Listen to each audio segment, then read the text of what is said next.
Akibat aliran anak sungai tersumbat, warga Jalan Mitra 7, Kelurahan Karya Baru, Kecamatan Alang-Alang Lebar, Palembang, kerap tergenang banjir ketika hujan turun. Terkait hal tersebut, Pemkot Palembang langsung lakukan pengerukan.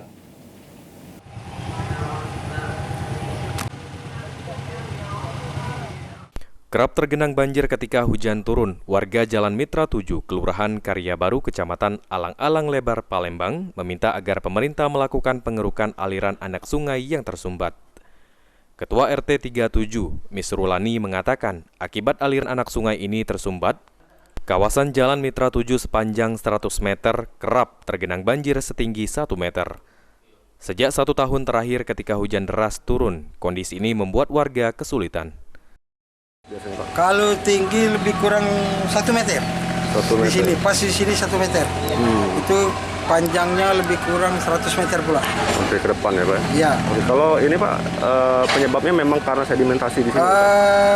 Penyebabnya pertama tersumbatnya saluran. Kalau biasanya kan tidak. Nah, berhubung ini tersumbat, jadi otomatis. Langsung banjir ya Pak? Banjir. Udah berapa? Sementara itu, warga Jalan Mitra 7, Nurlela, menyampaikan selain banjir yang terjadi, keterbatasan akses di kawasan ini juga membuat warga kesulitan. Untuk itu, diminta kepada pemerintah untuk membangun jembatan di atas anak sungai. Kami dalam 40 tahun tinggal di jembatan, keperinya jembatan kecil untuk jalan setapak aja jadilah. Jadi dapur kami maju kalau ada warga yang lain masuk sini, tapi jangan balik. Menanggapi permintaan warga, PJ Wali Kota Palembang, Ratu Dewa, langsung menerjunkan alat berat dari Dinas PUPR untuk melakukan pengerukan sedimen yang menutup aliran anak sungai. Sementara terkait pembangunan jembatan yang diminta oleh warga, Pemkot Palembang akan melakukan kajian terlebih dahulu. Di anak sungai Rumbe, sedimennya cukup tinggi.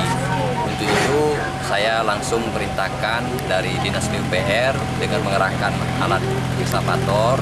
Semoga sedimen ini bisa dikeruk karena banjirnya cukup tinggi. Apalagi dengan curah hujan, masyarakat di sini cukup mengeluhkan. Dan untuk itu, dalam beberapa hari ke depan saya minta dikeruk dan juga sampahnya dibuang biar lebih rapi sehingga aliran sungainya tidak tersumbat lagi, termasuk sampah-sampah. Sandi Pratama, PAL TV.